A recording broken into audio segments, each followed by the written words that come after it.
Good morning दोस्तों, मेरा नाम अनिल सक्करवाल और हम डे 22 में हैं। कक्षा 12 के सिलेबस के अनुसार जैसे चल रहा था उसी में आगे बढ़ते हैं। कल अपने द्विध्रुव के कारण विद्युत विभव के लिए व्यंजक प्राप्त किया था।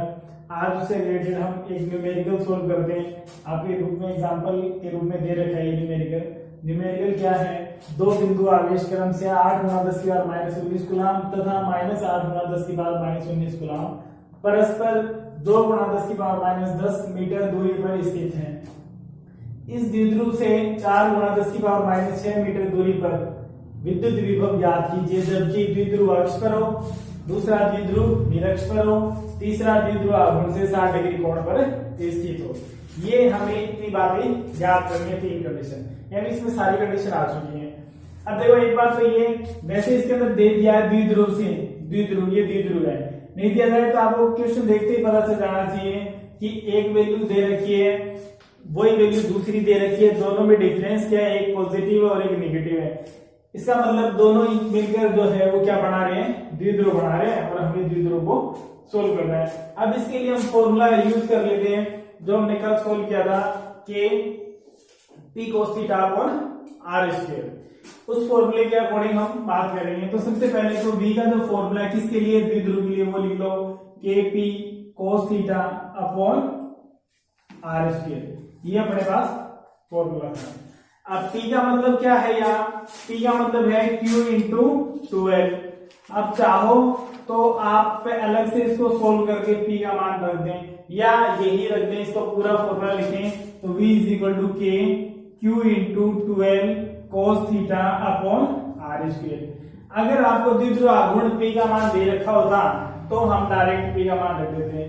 नहीं दे रखा है तो ऐसी स्थिति में आपको क्या दे रखा है? आवेशों के मान दे रखे हैं, दोनों के बीच की दूरी दे रखी है। और ये परिभाषा है कि द्विध्रुव आघूर्ण का मान किसी भी एक आवेश के परिमाण और दोनों आवेशों के बीच की दूरी के गुणनफल के बराबर होता है। तो एक आवेश का जो परिमाण है वो कितना है? 8 × 10⁻⁻19 कूलाम और बीच की दूरी दे रखी है। इन दोनों को गुणा कर देंगे तो वो अपने पास किसका मान आ जाएगा? द्विध्रुव आघूर्ण का मान आ जाएगा। अब आप यहाँ इसके अंदर रख लें तो भी सोल्व कर सकते हैं। यहाँ वैल्यू पुट कर दें, जो जो कंडीशन हमें दे रखी है वो अप्लाई कर दें। थीटा की जो कंडीशन है वो हमें जो ऑप्शंस इनमें दे रखे हैं, वैसे पार्ट दे रखे तीनों अलग अलग, उनकी स्थितियों के अनुसार हमें थीटा का मान प्राप्त करना पड़ेगा। जैसे यहाँ अक्ष पर दे रखे हैं तो हमने उसकी स्पेशल केसेस में बात की थी, अगर वो हमें ध्यान है तो यहाँ बिल्कुल दिक्कत नहीं आएगी कि अक्ष पर थीटा का मान 0 डिग्री होता है, निरक्ष पर थीटा का मान 90 डिग्री होता है और cos 90 का मान 0 हो जाता है, इसलिए निरक्ष पर वैल्यू 0 होती है, कभी भी सोल्व करने की जरूरत नहीं है। उसके अलावा कोई भी कोण दे रखा है तो उस कोण के अनुसार हम इसमें मान याद कर लेंगे और सोल्व कर लेंगे। तो यहाँ से ए पार्ट लें, पहले इसका अक्ष पर लें। तो अक्ष पर क्या करना है? मान सारे आपके पास है ही, थीटा का मान क्या रखना है? 0 डिग्री रखना है। तो cos 0 इक्वल टू क्या हो जाएगा? 1 हो जाएगा। तो यहाँ से v इक्वल टू आ जाएगा k का मान 9 × 10⁻9, p का मान q इंटू 12 रखेंगे, q की वैल्यू 8 × 10⁻⁻19 और 12 का मतलब डिस्टेंस है बीच की, 2 से मल्टीप्लाई नहीं करना है, ध्यान रखना। उससे में भी हमने बात की थी 12 का मतलब है कंप्लीट डिस्टेंस, क्योंकि जब हमें आधा आधा करना पड़ता है इसलिए हम क्या करते हैं उसके 2 टुकड़े l कर लेते हैं तो इजी हो जाता है, इसलिए हम वो क्या करते हैं यूज करते हैं 12, वरना हम इसको l लेकर भी सोल्व कर सकते हैं। यहाँ 12 का मतलब ध्यान रखना है दोनों आवेशों के बीच की दूरी है। ऐसा नहीं है कि आप l की जगह तो दूरी रख दें और 2 से मल्टीप्लाई कर दें, गलती सबसे ज्यादा संभावना यही होनी रहती है, इसलिए आप यहाँ ध्यान रखें। यहाँ 12 का मान ही अपने पास, यानी यहाँ पर 12 की जो वैल्यू है वही दे रखी है 4 × 10⁻⁻6 मीटर, वही दे रखी है। तो यहाँ मान रख दें 12 का मान 4 × 10⁻⁻6 cos थीटा का मान 1 हो गया अपॉन आर स्क्वायर। आर की वैल्यू दे रखी है, कितनी दूरी पर ज्ञात करना है? विभव का मान, सॉरी ये दूरी दे रखी है, इतनी दूरी पर ज्ञात करना है और ये परस्पर यहाँ रखे गए हैं, ये है बीच की डिस्टेंस। ये ध्यान रखना कि ये जो अपने 12 का जो मान है वो दोनों आवेशों के बीच की दूरी है और वो बीच की दूरी ये 2 × 10⁻⁻10 मीटर, 2 × 10⁻⁻10 मीटर ये है।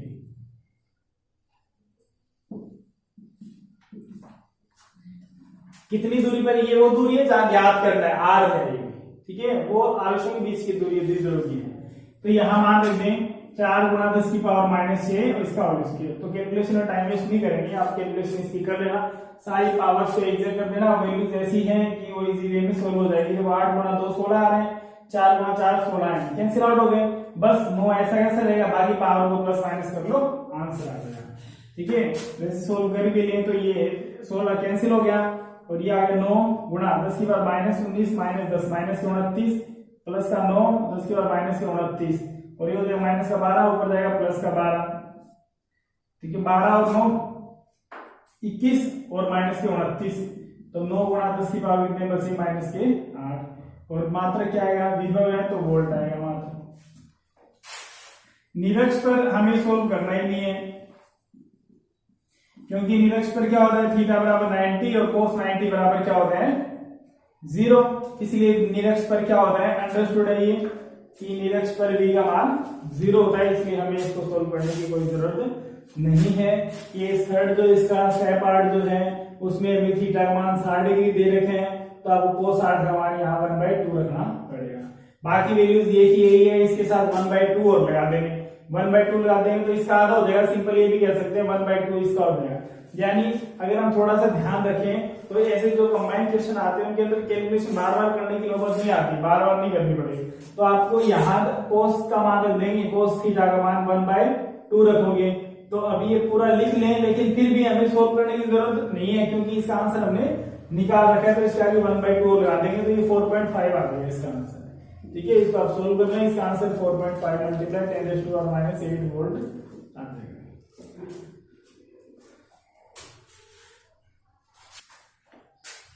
नेक्स्ट टॉपिक है सम विभव पृष्ठ इक्विपोटेंशियल सरफेस, और ये बोर्ड एग्जाम के लिए बहुत ही इंपॉर्टेंट टॉपिक है। सिंपल सा डेफिनेशन है, बिल्कुल सिंपल सा कंसेप्ट है, इसके अंदर बिल्कुल इजी है, लेकिन फिर भी इंपॉर्टेंट है क्योंकि 1 मार्क्स में ये जो टॉपिक है वो बहुत बार पूछा जाता है, कई क्वेश्चंस बनते हैं, इसलिए हर बार कोई ना कोई क्वेश्चन रिपीट होता रहता है यहाँ से। और इस चैप्टर का मेरे मानना जो ये है कि इस चैप्टर का सबसे महत्वपूर्ण टॉपिक भी यही है, क्योंकि 1 नंबर के जो क्वेश्चन है सबसे ज्यादा इस चीज से आने की संभावना रहती है। मोस्ट इंपोर्टेंट टॉपिक है ये, बहुत महत्वपूर्ण टॉपिक है ये। है बिल्कुल सिंपल जैसे दिखाई दे रहा है, सम विभव पृष्ठ, सम का मतलब समान, विभव मतलब विभव, पृष्ठ का मतलब पृष्ठ, यानी ऐसे पृष्ठ जिनके प्रत्येक बिंदु पर विभव का मान क्या हो, समान हो। तो ये परिभाषा तो इसके अंदर है, ये इंपॉर्टेंट नहीं है इसकी परिभाषा कि ये पूछ ले सम विभव पृष्ठ क्या होते हैं, ऐसा क्वेश्चन कभी भी नहीं आएगा। ठीक है, सम विभव पृष्ठ का मतलब पहली बात तो इसकी डेफिनेशन ज्यादा महत्वपूर्ण नहीं है, इसके नाम के अकॉर्डिंग ये है कि ऐसे पृष्ठ जिसके प्रत्येक बिंदु पर विभव का मान क्या हो, एक समान हो, उसे सम विभव पृष्ठ कहते हैं। तो ये इसके अकॉर्डिंग है, ये आप लिख लें अपने आप, इसमें ज्यादा कुछ भी नहीं है। अब इसमें क्वेश्चन क्या पूछा जाता है कि समरूप विद्युत क्षेत्र के कारण सम विभव पृष्ठ किस प्रकार के बनते हैं, असमरूप विद्युत क्षेत्र के कारण सम विभव पृष्ठ किस प्रकार के बनते हैं। ये दो बातें सबसे महत्वपूर्ण है, उनके डायग्राम पूछ लेते हैं। ज्यादातर ये कई बार आ चुका है ये क्वेश्चन कि उसके हमें चित्र बना के बताइए, समरूप विद्युत क्षेत्र कारण, असमरूप के कारण। देखो समरूप क्या होता है, जिसके प्रत्येक बिंदु पर विद्युत क्षेत्र की तीव्रता एक समान होती है वो समरूप होते हैं, जहां अलग अलग होती है वो असमरूप होता है। तो समरूप के कारण भी समविभव पृष्ठ बन सकते हैं और असमरूप के कारण भी समविभव पृष्ठ जो है वो बन सकते हैं। दोनों की सिचुएशंस अलग अलग हैं, किसी तरह से बनेंगे। अगर समरूप है तो पहले हम समरूप बना के देख लेते हैं कैसे। तो समरूप विद्युत क्षेत्र होता है, उसमें फिर पृष्ठ कैसे बनेंगे। अब इसमें सबसे पहले लिख लेते हैं समरूप विद्युत क्षेत्र के कारण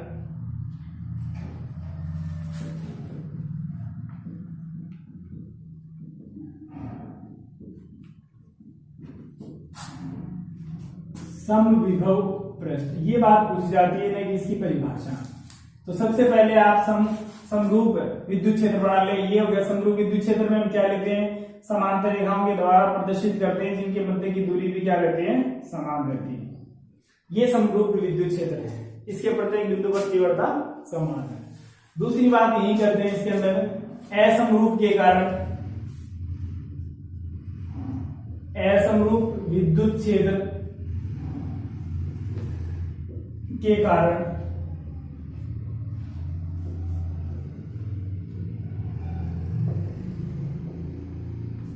समविभव पृष्ठ। असमरूप किसके कारण लेते हैं, ये हमने पहले बात करी थी बिंदु आवेश के कारण। तो ये समरूप असमरूप विद्युत क्षेत्र के जो डायग्राम है वो भी इंपॉर्टेंट है, पूछ लेते हैं। समरूप विद्युत क्षेत्र का चित्र बनाइए, तो ये लाइन ही खींचनी होगी, ये पूछ लेते हैं 1 नंबर। असमरूप के कारण तो कैसे पता चलता है, जहां बल रेखाओं के बीच की दूरी बराबर है वो समरूप है, और जहां बीच की दूरी बदलती रहती है वो असमरूप है। तो बिंदु आवेश के कारण क्या होता है, बल रेखा इस तरह से जाती है, इस तरह से जाती है, तो यहाँ सब जगह हर बिंदु पर देखें तो इनके बीच की दूरी जो है वो निरंतर क्या हो रही है, परिवर्तित हो रही है। यहां देखें तो इनके बीच की दूरी ये है, तीव्रता अलग होगी। यहां देखें तो दूरी बहुत अधिक बढ़ गई, यहाँ तीव्रता अलग होगी, सब जगह तीव्रता का मान अलग अलग होगा। इसलिए ये तो हो गया असमरूप विद्युत क्षेत्र। तो ये क्वेश्चन भी पूछे जाते हैं कि असमरूप विद्युत क्षेत्र के कारण, असमरूप विद्युत क्षेत्र का चित्र बनाइए, ऐसे पूछ लेते हैं। दूसरा समरूप विद्युत क्षेत्र का चित्र बनाइए। तो ये तो वो बातें होगी जो हम पहले पढ़ चुके हैं। अब हम इनके अंदर हमें पृष्ठ का निर्माण करना है समविभव, यानी इनके अंदर ऐसी कौन सी सतह होगी जहां पर विभव का मान जो है वो पोटेंशियल का मान सब बिंदुओं पर एक जैसा होगा। हमें वो सतह प्राप्त करनी है, हमें उसकी स्ट्रक्चर बतानी कैसी होगी और किस स्थिति में होगी। तो यहाँ पर देखें तो अगर ये लें, इस तरह से है, ये विद्युत क्षेत्र इस तरह से है, इनके बीच की दूरी बराबर है।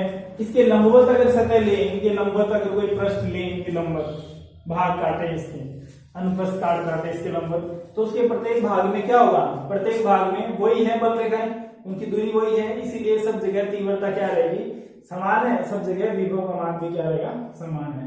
तो यहां अगर देखें तो इस तरह से लंबवत को हम इस तरह से बना रहे हैं, इस तरह लंबवत अगर पृष्ठ काटा जाए इस तरह से,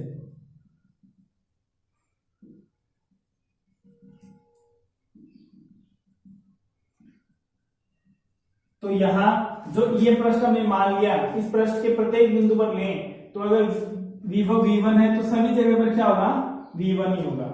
तो इसके अंदर तो क्या आ गया, बल रेखाओं के, विद्युत क्षेत्र रेखाओं के लंबवत पृष्ठ जो बढ़ता है वो कैसा होता है, समविभव पृष्ठ। तो इसके अंदर थ्योरेटिकली पूछ रहा है तो आपको ये बताना पड़ेगा। अगर ज्यादातर डायग्राम पूछे जाते हैं तो आपको ये बताना है यहाँ कि इस भाग में अगर V2 है तो पूरे भाग में क्या रहेगा, V2 रहेगा, या V3 है तो पूरे भाग में क्या रहेगा, V3 रहेगा, परिवर्तित नहीं होगा। तो यहाँ ये डायग्राम पूछा जाता है, ये डायग्राम जो है वो, ये डायग्राम इंपॉर्टेंट है इनके अंदर, ये पूछा जाता है। तो यहाँ अगर थ्योरेटिकली लिखे तो क्या लिखेंगे, समरूप विद्युत क्षेत्र के लंबवत निर्मित पृष्ठ समविभव पृष्ठ होते हैं। समरूप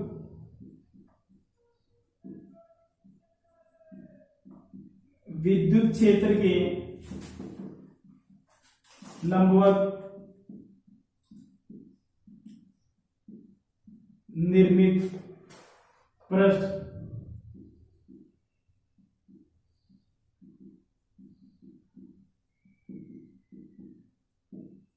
समविभव पृष्ठ होते हैं। तो एक तो ये डायग्राम सबसे महत्वपूर्ण है, फिर रिपीट कर रहा हूं, डायग्राम का विशेष ध्यान रखें, डायग्राम ही पूछे जाते हैं ज्यादातर। अब यहां देखें तो तीव्रता, बिंदु आवेश तीव्रता हमने निकाली थी कि E बराबर क्या होता है, E बराबर होता है KQ upon R square.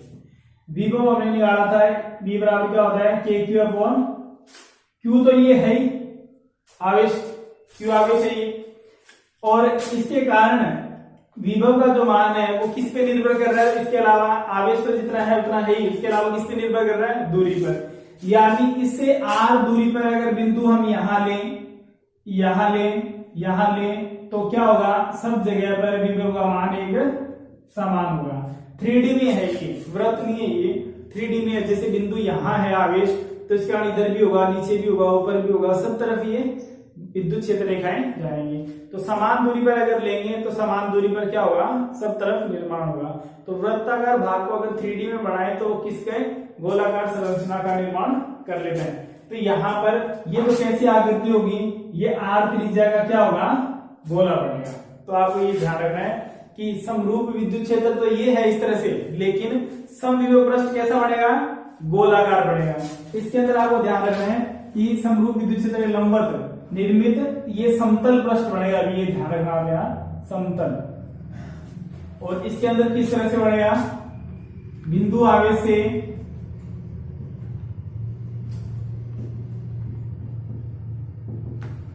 Are त्रिज्या का निर्मित गोलाकार पृष्ठ समविभव पृष्ठ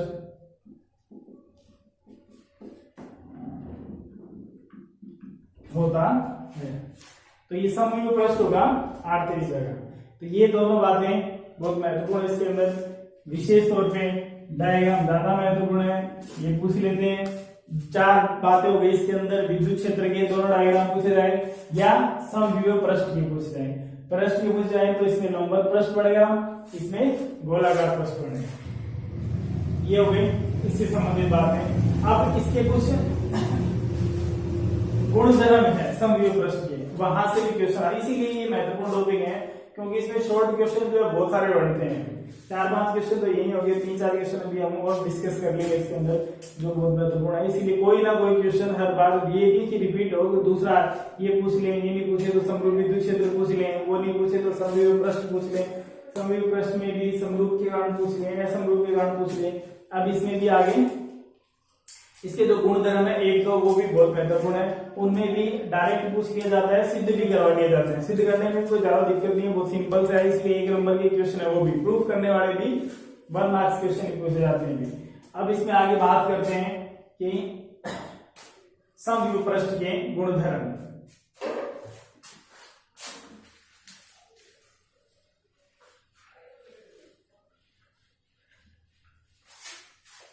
तो नेक्स्ट निकाल लें हम समविभव पृष्ठ के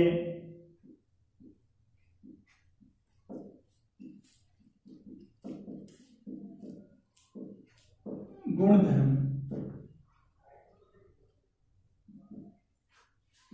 प्रॉपर्टीज ऑफ इक्विपोटेंशियल सरफेस। इसकी विशेषताएं हमें बतानी है क्या क्या है। देखो सबसे पहली विशेषता तो इसकी जो सबसे महत्वपूर्ण है कि समविभव पृष्ठ में क्या है, विभव का मान समान होता है। समान होता है इसलिए किसी भी आवेश को एक बिंदु से दूसरे बिंदु तक ले जाने में किया गया कार्य शून्य होता है। ये सबसे महत्वपूर्ण बात है। समविभव पृष्ठ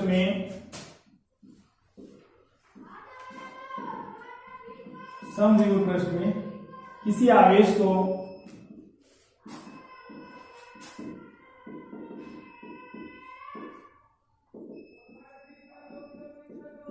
एक बिंदु से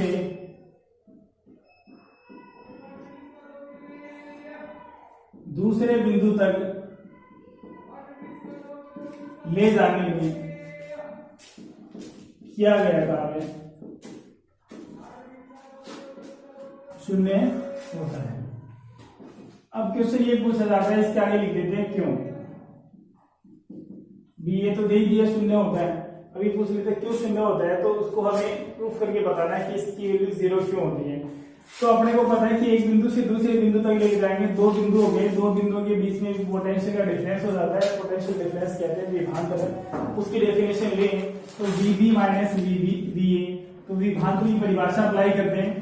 विभवांतर की परिभाषा से VB minus VA is equal to W/Q।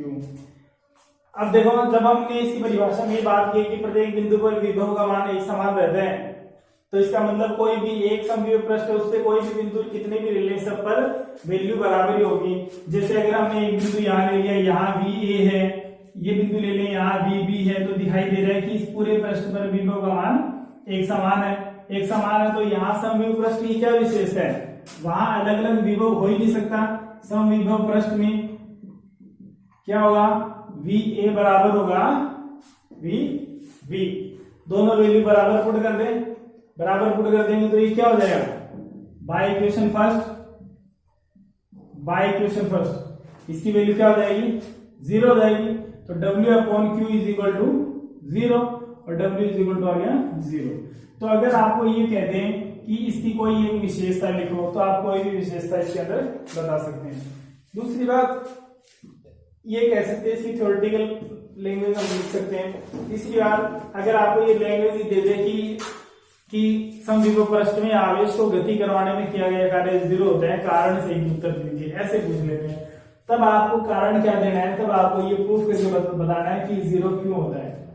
तो सिंपल सी डेफिनेशन है, पोटेंशियल डिफरेंस दो बिंदु की बात आ गई, तो दोनों बिंदुओं के अनुसार हम वैल्यू ले लें VB माइनस VA और उसके अकॉर्डिंग देख लें कि अगर समविभव पृष्ठ है, ये तो दिया हुआ है समविभव पृष्ठ है, तो क्या होंगे, दोनों पर विभव का मान समान होगा तो वैल्यू 0 हो जाएगी। ठीक है, कार्य का मान 0। अब दूसरी जो विशेषता है इसकी, जैसे विद्युत क्षेत्र रेखाएं एक दूसरे को नहीं काटती हैं, वैसे भी समविभव पृष्ठ भी एक दूसरे को नहीं काटते हैं। ठीक है, तो ये भी इसकी विशेषता है, समविभव पृष्ठ एक दूसरे को काटते नहीं है। ये नोट कर ले साहब, और इसको जब भी आप रिवाइज करें तो एक बार जरूर लिख के, उसको पूरा जरूर लिख के देखें।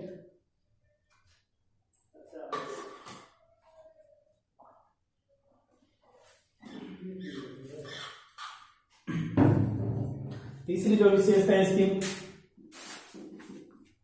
विद्युत क्षेत्र की दिशा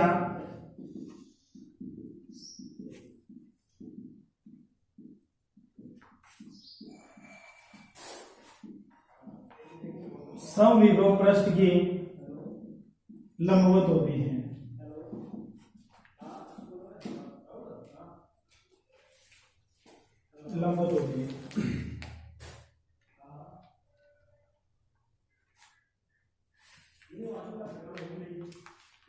तो ये भी इसकी एक विशेषता है कि लंबवत होती है। दिखाई दे रहा है हमें लंबवत कैसे होती है कि समविभव पृष्ठ अगर इसके देखें, ये समविभव पृष्ठ है, तो कहीं पर भी देख ले इसकी दिशा, ये तो हो गई सकता है इसकी क्या बन रहा है, ठीक यहाँ से स्पर्श रेखा खींचे तो ऐसी जाएगी, इसके बीच कोण कितना बढ़ रहा है 90 डिग्री का।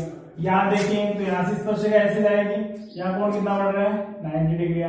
तो कहीं पर भी देख लें पृष्ठ में हमेशा, जो अभी हमने यहाँ समरूप का डायग्राम बनाया था, फिर बना देते हैं, उसके अंदर भी क्या था, उसके अंदर भी हमने क्या लिया था ऐसे। तो ये क्या है, लंबवत है, यहाँ से इधर जा रही है विद्युत क्षेत्र, तो ये 90 डिग्री का है। तो हमेशा समविभव पृष्ठ जो होगा विद्युत क्षेत्र हमेशा उसके लंबवत होगा। हम ये भी बात प्रूफ कर सकते हैं जो हम पहले कर चुके हैं। E डॉट dr लिया था हमने, is equal to E dot dr।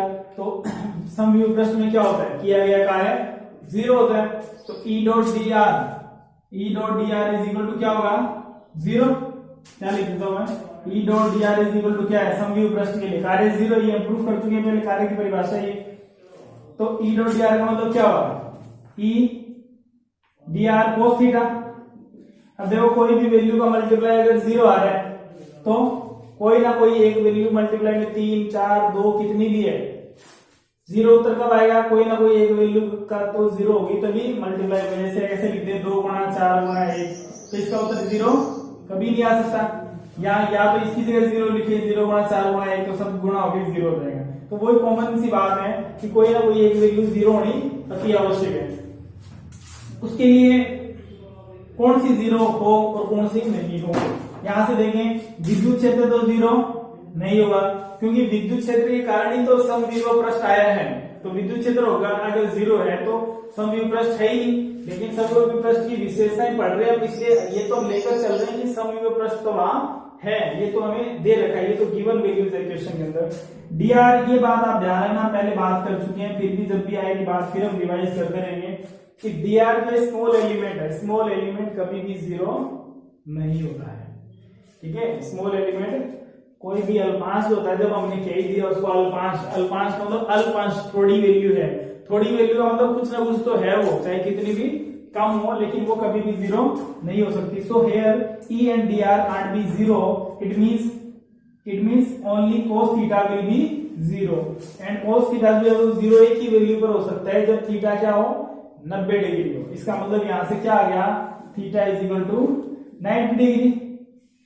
तो क्या पता चल गया कि विद्युत क्षेत्र जो है वो क्या हो गया, सतह के लंबवत हो गया, पृष्ठ के लंबवत हो गया। बाकी ये सिद्ध करवाने के लिए बात भी आती है फिर भी अगर आप वो विशेषता पूछ लेते हैं कभी कभार कि कोई दो विशेषता लिखो या कोई एक, तो आप कोई भी एक विशेषता इसके अंदर बता सकते हो, उसमें कोई बाउंडेशन नहीं है। ये बात यहाँ से पूछ ली जाती है कि कार्य कितना होता है। न्यूमेरिकल फॉर्म में भी दे देते हैं कि ऐसे लिख देंगे, समविभव पृष्ठ में किसी 2 × 10⁻⁴ कूलाम आवेश को 15 सेंटीमीटर दूरी पर गति करवाने में किया गया कार्य ज्ञात करो। हम क्या करते हैं, फॉर्मूले में रख के फिर उसको सोल्व कर देते हैं, जबकि हम पहला वर्ड ध्यान से नहीं देखते, पहला वर्ड लिखा होता है समविभव पृष्ठ। अगर ऐसा लिखा है तो आपको ये बात ध्यान रखनी है कि समविभव पृष्ठ में किया गया कार्य हमेशा 0 होगा, कभी भी आवेश को गति करवाने में कार्य की आवश्यकता नहीं पड़ती है। तो ये इसकी मुख्य बातें हो गई हैं समविभव पृष्ठ की। समविभव पृष्ठ हो गया, समविभव पृष्ठ के गुणधर्म हो गए।